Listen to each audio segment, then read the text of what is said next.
All right, who is ready for the gorgeous steampunk bonus card? If you've seen my tutorials before, you'll know that I like to cut out my die pieces first.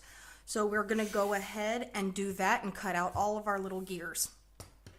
So this is the only one, this big copper foil sheet right here piece is the one we are going to adhere to the multi-purpose sheets.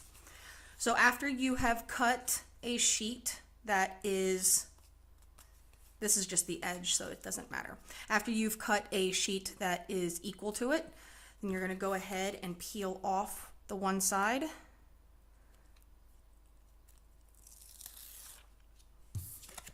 And adhere the foil sheet to it.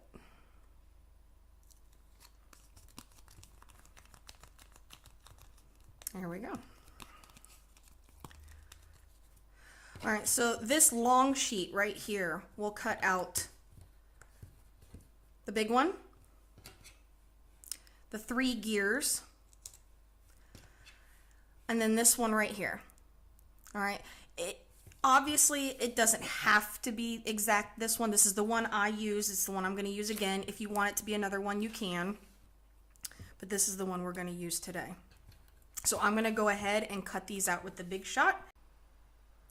Okay, we have most of our pieces cut out. I kept the stickers over here and then the non-stickers over here.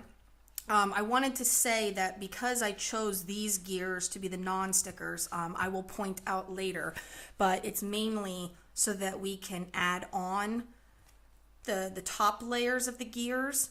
See, they're closed up and don't have any holes, and that way we can puff them up with a dimensional in the back. So that is why we chose those to be the non-sticker ones. I wanted to keep this one intact because I wanted to show you how I get it out. This is what I did for all of them. I take the die brush and I just run it over.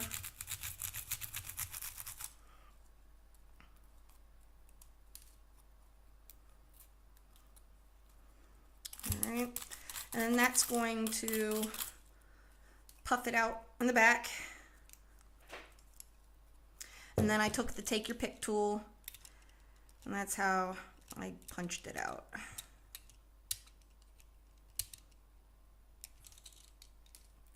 You're going to have these little pieces here that come out. You got to make sure you grab those. And if you're having a lot of difficulties, I always run mine through the big shot a couple times. I did not use the Thinlits, the precision base, that die base. I didn't think it was needed. I still don't. It's still coming out pretty easily. But if, you know, I bet if you did use it, it would be a little bit easier to get all these out. So it's completely up to you. Yeah, okay.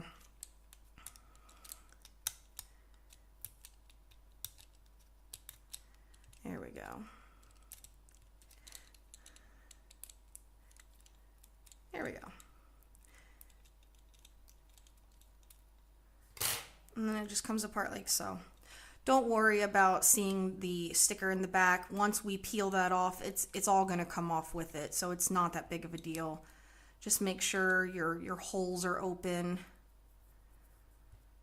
Everything that's not supposed to be there is gone. So I like to have all of my pieces cut out so when I'm ready to assemble them, they're right there for me. But we're just going to set those aside for now because now we're going to work with our base. I'm going to bring in a piece of scratch paper, scrap paper, however you want to define it. And the first thing we're going to do is we're actually going to emboss first. And we're not going to do the dry embossing, we're going to do the powder embossing. So you're actually going to take one of your little sponges, a little quarter of a sponge. Make sure you mark it Versamark somehow, some way, or put it up where you know you're not going to use it for colors. Grab your Versamark ink. We are not going to use the embossing buddy with this because we want the speckles to go everywhere because we're trying to get a rust look. So just take your sponge and dip it in the Versamark, and you're just gonna go everywhere with it. Add a bunch on in certain places, add a little, but we are trying to get the rust look.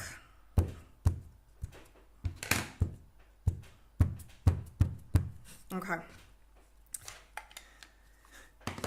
Take your copper embossing powder and just cover it.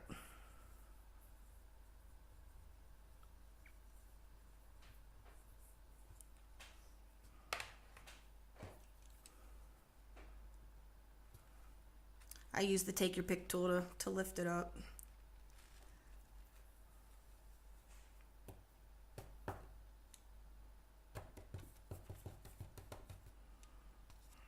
This is not going to stay like this, but we do need to put it off to the side for a minute and get rid of this excess. This is why we use scrap paper, that way we can put it all back in the container. Just like so. All right. And then that's when I go in more aggressively and get the powder off where it's not supposed to be. And I actually take it off to the side and I flick it. And yes, it will get everywhere. But I don't want the powder covering it. We just want it in certain areas. Okay, so we're pretty good. That's not covering all the areas. I'm gonna go ahead and put the rest of this back.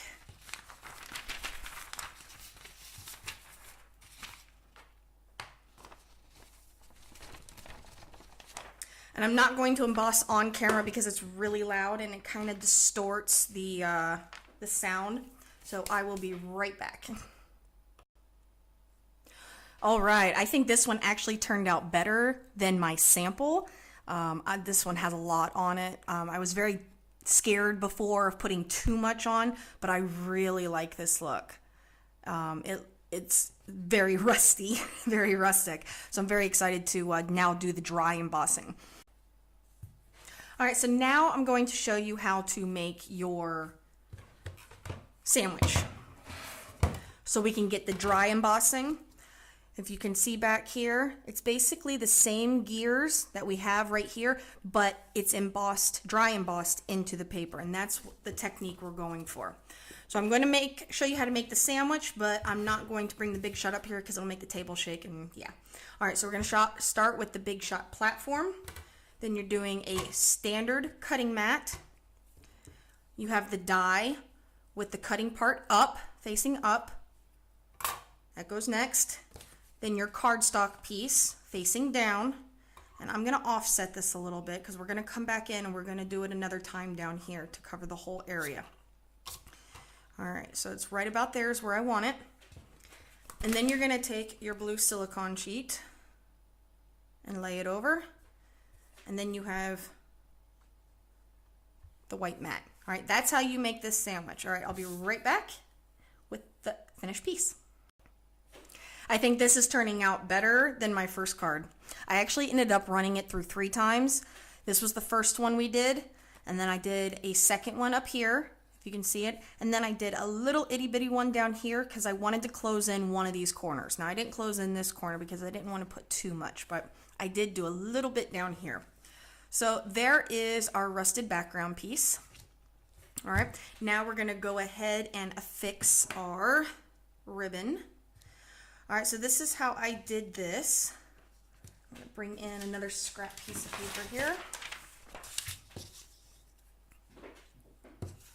And our snail.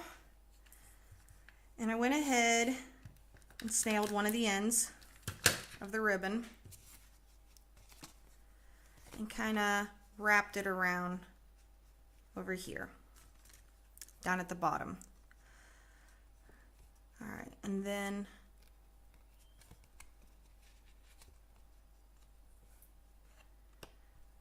I'm gonna go up a little bit more. We're trying to do a crisscross pattern. Oh, I added a little too much over here. Don't want to do that. All right, there we go.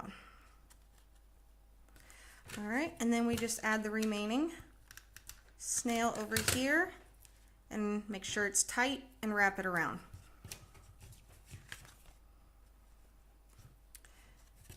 And there's that part. Okay, after the ribbon, we're going to bring in another piece of scratch paper, and we're going to bring in our soft suede and our little sponge, and we're going to give a vintage look to the outside of the card. So you're just going to dip your sponge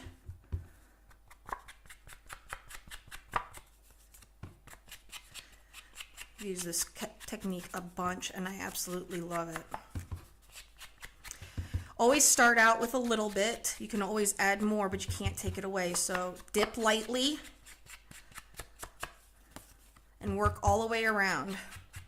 And then go back and add more in places where you want it. And you don't have to cover the whole card because this part's going to be covered up.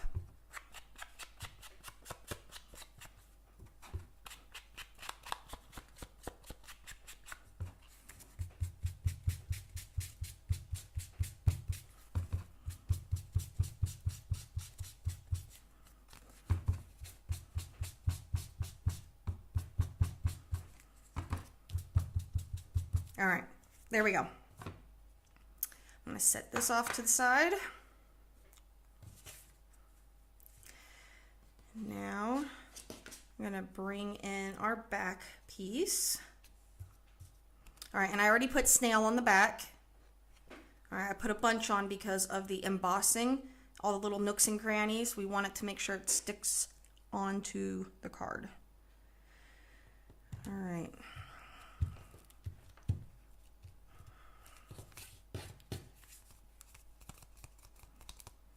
Just getting into all those grooves and making sure it's sticking. And it is. We're good to go. All right, next thing is you peel off the backing from the main gear piece, and we're going to affix that so that it actually is on the card a little bit, the main card. Just like so.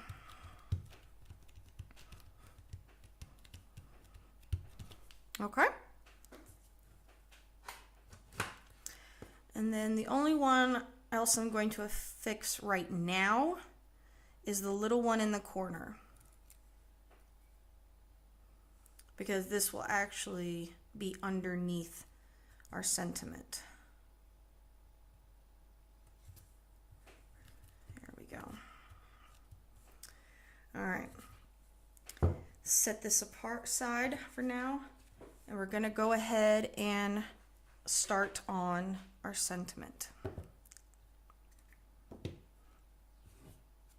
All right, so go ahead. I didn't put this away yet. Take the soft suede and this Cajun Craze piece of cardstock and go ahead and make it look vintage also. Just a little bit.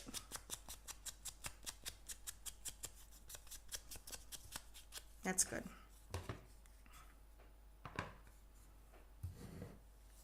All right, now you're going to take the 1.5 inch paper punch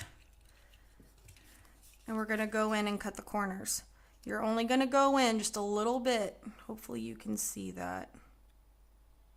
Okay, just a little bit. Bring it down and it's going to give you that groove. Go in with equal length all the way around.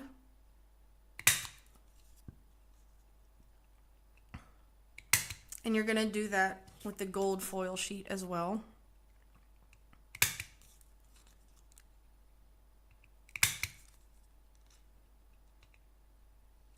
I love punches.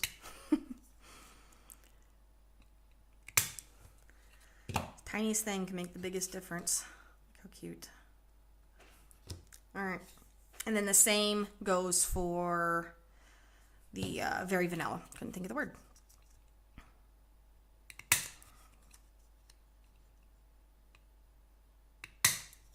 And I do all this first so I can angle the sentiment correctly and make sure later on I'm not cutting off any part of the sentiment.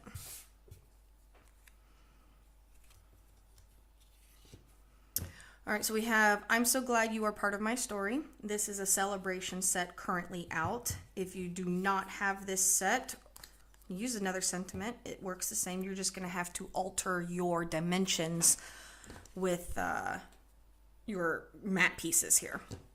So it's totally up to you. All right, so we're going to bring back, actually use the embossing buddy this time, because we don't want the flex to go everywhere. We want it to stay where we want it put. Our Versamark, and I'm using clear block C.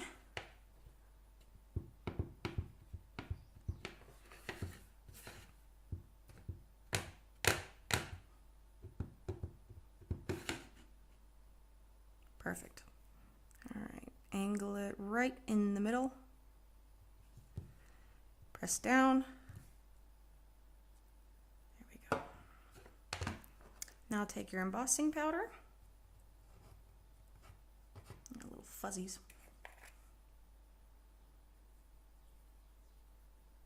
There we go. Oh, nope, don't put that away yet. We have to put all the excess back. All right, again, I'm going to use the take your pick tool, lift it up, shake off the excess.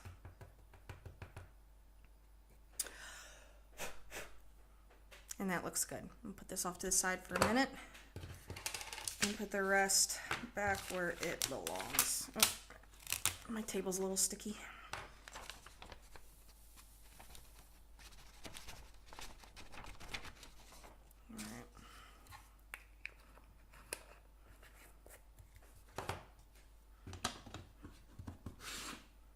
All right, I'm going to emboss this piece real quick, and I'll be back with the finished product. I absolutely love how gorgeous embossing turns out. It's so pretty. It gives it a little extra texture and shine. All right, to basically rough this up and make it look vintage, I bring back our little sponge with the soft suede, and I put just a little bit on and go around. I don't want too much because I don't want to cover up the word, the sentiments. And then I add a little bit on the inside. Not too much. I actually come back and do the same thing with the Cajun Craze and a little Stampin' Sponge for its color. Now remember, you don't have to keep using different sponges. These wash off easily, so you can, one sponge would last you any color, any amount of color. You just got to wash it and dry it. So I actually am just adding a little bit Cajun Craze. That's it. And I'm doing that to give it a kind of a rusted look and to blend in the rest of the card with it. All right, now we're going to go ahead and snail all our pieces together.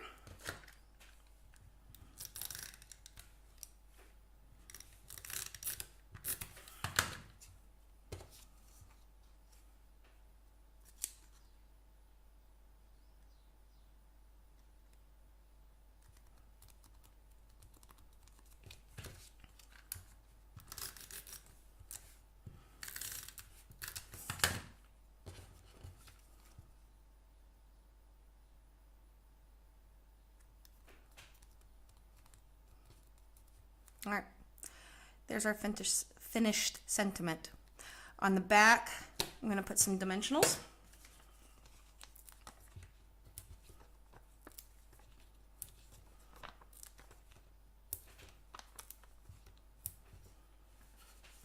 And then while we have our dimensionals, we're going to bring back our non-sticker pieces. This is our only one sticker piece left. We'll put that off to the side there for a sec. Our non-sticker pieces, these four right here, are going to get mini dimensionals.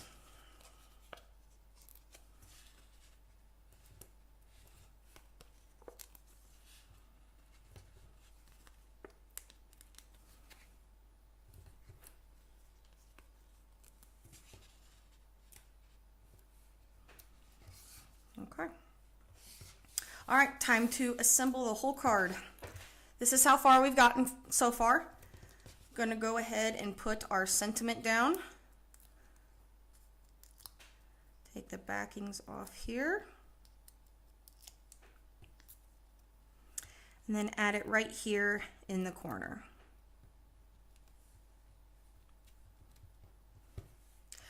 The only piece of gear left is this kind of like sunburst one. I actually just put a little bit of snail on the back onto one side.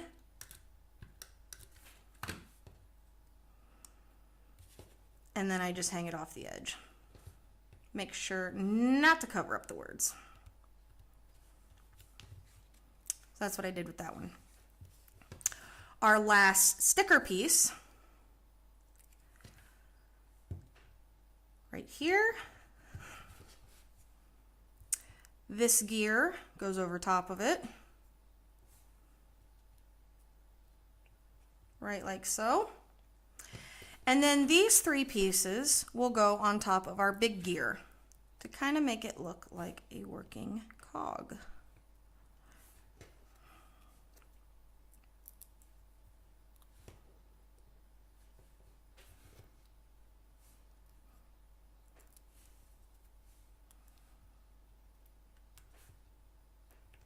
There you go.